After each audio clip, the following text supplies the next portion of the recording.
Al Jazeera Podcasts.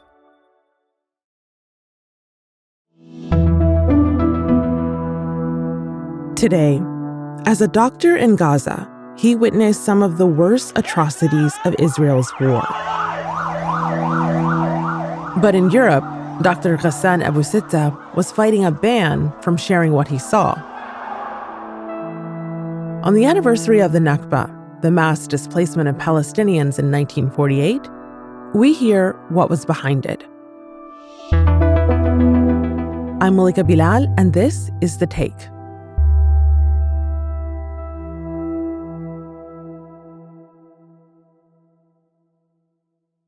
Wednesday, May 15th, marks the 76th anniversary of the Nakba, which means the catastrophe in Arabic.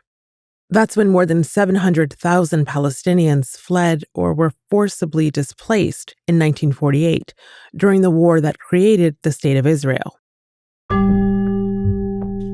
Dr. Ghassan Abu-Sittah is a British Palestinian plastic and reconstructive surgeon, and his family was among them. I am the son of Nakba survivors who became refugees in Gaza in 1948. And in the current war, I went into Gaza on the 9th of October. And I worked at Shifa and Al-Ahli hospitals for 43 days. I tended to a man who had his leg blown off at the thigh.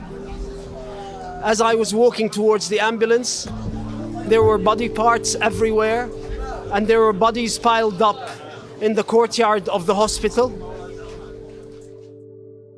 Dr. Abu-Sittah has worked in many different hospitals in Gaza over the years. On October 9th, he traveled back to work at Al-Shifa Hospital. I spoke to him from his home in London.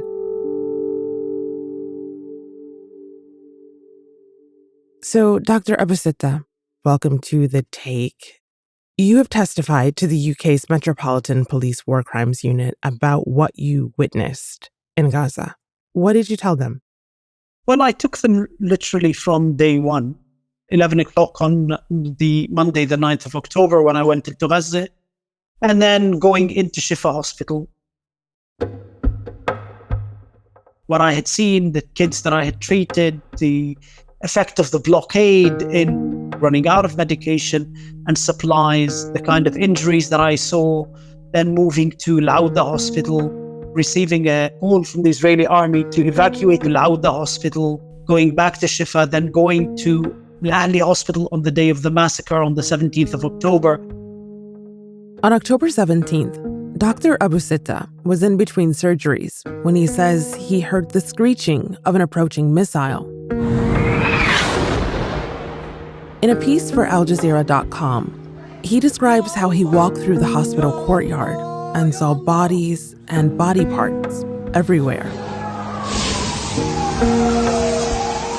Witnessing that massacre, back to Shifa Hospital, continuing the tour under extremely difficult conditions because everything was running out and the sheer number of wounded overwhelmed the system.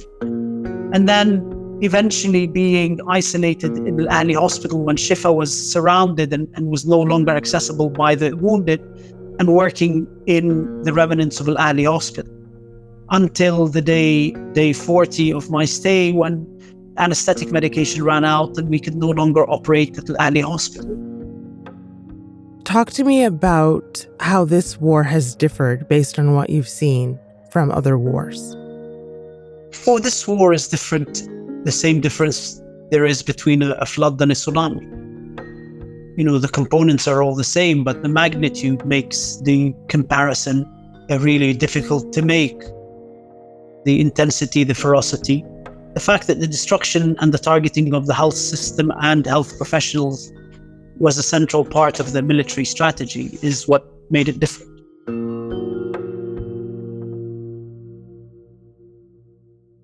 I know many of your patients were children. Are there any stories that stick out to you the most? When you have children of your own, all of the kids, you remember all of their names and all of their stories, and at different days you somehow, something triggers a memory that you recall one of these kids and you know, be it Anas, who died from his burns, or Dareen, whose foot we had to amputate, or the kids whose names we didn't know because they were sole survivors taken from underneath the rubble when we operated. And so all of the kids that you operate on, you remember their names or you remember their faces and their injuries. So, Dr. Abu-Sittah, Human Rights Watch has suggested that testimony like that might be one of the reasons for the ban on you entering parts of Europe. First of all, why were you banned? So it all started when I went to Germany because I'd been invited to a conference. When I got to Berlin, I was told by the German authorities and I was given documents that they did not want me to attend the Congress, and therefore they're banning me from Germany and only Germany for the month of April. I then was sent back to the UK. I had had a long-standing invitation to speak at the French Senate by senators. And so I went to Charles de Gaulle thinking that, the ban is purely for Germany, to discover that the German authorities had put in a ban for the whole of the Schengen area. The Schengen area is the European Union plus Switzerland plus Norway. And from April 2024 to April 2025. And I had also had a long-standing invitation to go to Holland and speak at the Palestinian embassy on Nakba Day, and then at Amsterdam University, and then have a meeting with the chemical weapons investigators at the UN agency there. Then the Dutch government said that it would not apply an exemption, which is their right, to the Schengen ban, and will uphold the Schengen ban. And so currently we're pursuing legal matters in Germany because it seems that the only place you can have the ban lifted is the country that imposed the ban. And his lawyers succeeded in doing so. Hours after I spoke to Dr. Abu-Sittah, he received word that the travel ban was overturned, and he's free to travel around the Schengen area once again. Here's what he told us. We mounted the legal challenge by the lawyer Alexander Korsky, first in finding out who had put the ban, i.e. which German institution had put the ban, and then bringing it in front of a judge who then overturned it. And we were informed this afternoon that it had been overturned. And so this was a joint effort between Alexander and ICJP in the UK and ELSC, which works in Europe, in providing the necessary legal support. Dr. Abu-Sittah was due to speak at an event marking the Nakba in the Netherlands. Although he's now able to travel there, he told us he's unable to go because it's too short notice. After the last ban, booked surgeries and patients over the next 3 days, which it's too short notice to reschedule. So I'm not going to be able to go. What he would have said in his speech after the break.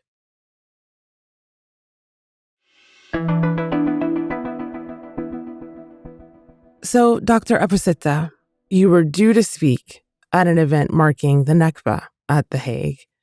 And because you're now not going to be able to do that, what was the one thing you wanted people to take away from that event? We have been witnessing a change in the Zionist narrative over the last few years. That one of the biggest mistakes they made in 1948 was allow Palestinians to remain in the Gaza Strip and the West Bank. And that this war is really the second part of that Nakba war, to eliminate, if necessary, and expel Palestinians living in the Gaza Strip, and then again in the West Bank, as we see also happening in the West Bank, by genocidal means. Dr. Abu-Sittah wasn't the only one being banned or blocked from speaking or from traveling. So I asked him what that means about what the world will know when it comes to the historical record of this war and the atrocities we've seen. I think the authorities are flailing. They are panicking because they no longer control the narrative that they've controlled for these 76 years with regards to Palestine, with regards to the Palestinians. But the reason why we're seeing this global uprising is that we live in an age where people were seeing on their phones the genocide unfold. And we know a whole generation of university students had already, going into this war, had no confidence in the traditional media outlets, in BBC and CNN, and got their news themselves from social media. And so they were getting news directly from Palestinian journalists or from the non-Western media outlets. And so what the German authorities did, and the Western authorities are doing, is archaic. It fails to recognize the world we live in and that the information is there. And, banning people is a kind of, almost historic knee-jerk reaction when you don't want to hear what they have to say because they can still say it. One of the ludicrous things that the Germans tried to impose on me was that for that conference they banned me from attending. They didn't want me to even connect to the Congress by Zoom or send a video, both of which were, illegal requests. But it just shows the desperation of what happens when all of the 76 years of propaganda that you've spent is dissipated by this war, and you lose control of the story and the narrative, and you can't regain control. How does it feel to mark the 76th anniversary of the catastrophe while continuing to witness daily catastrophes in Gaza? I think one of the most disturbing things is that Israel has always used genocidal tactics or weapons against the Palestinians, massacres, ethnic cleansing. But what we have seen now is that Israel's elimination of Palestinians, which had been expulsion, separation, isolation, has now moved to genocide. And that, as we know from other settler colonial experiences, whether it's in Canada, whether it's Australia, that once the logic of elimination that dictates the relationship between the colonial settler and the indigenous population becomes genocidal, it's an irreversible process. And therefore, it continues to be genocide. You spent 43 days in Gaza's destroyed infrastructure, destroyed hospitals, working alongside other doctors, trying to save lives, reconstruct lives. What toll has that taken on you?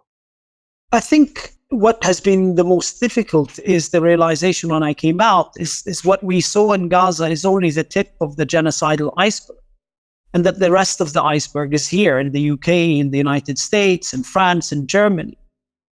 These countries that constitute the axis of genocide have gone out of their way to ensure that the genocide can continue unhindered and with the same ferocity as it did from the very beginning. And you could see it in their national parliaments, in the United Nations, everywhere. You can see this happening. And I think that was the most difficult thing. And then what I call the genocide enablers, this system of individuals and institutions whose job it is to try to silence the witnesses, to try to ghost the victims as they try to tell their stories.